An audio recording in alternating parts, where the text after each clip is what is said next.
D-Day, we pause to remember the heroes of World War II who, both dead and who have survived, are being honored in ceremonies marking 80 years since D-Day, the start of the Allied invasion against Nazi Germany that led to the end of the war in Europe. President Biden and the First Lady visited Normandy today. They were at the American Cemetery at Omaha Beach, where more than 9,000 U.S. soldiers are buried. President Biden says the U.S. and its allies won't walk away from Ukraine as they continue to defend themselves from Russia.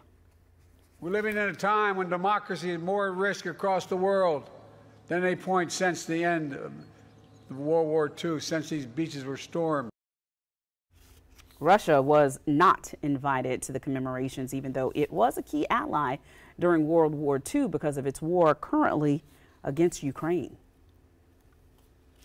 And as the sun is unfortunately setting on the D-Day generation, it rose again over the Normandy beaches where those soldiers fought and died, thousands of them, exactly 80 years ago today, kicking off this very special anniversary to commemorate this, and especially because, like Darcy said, there is still war going on in Ukraine. At Utah Beach, U.S. Navy SEALs reenacted the landing of the 2nd Naval Beach Battalion alongside descendants of soldiers, oh, it gives me goosebumps, who landed on that beach in June 6, 1944. 150 reenactors took part in this. The event was just one of the commemorations for the more than 4,400 Allied forces that died along with Americans on D-Day.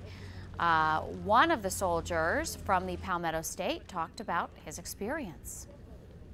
Well, being a retired sailor, it's awesome to see this because, again, when most people think about what the Navy did during D-Day, they think about the ships.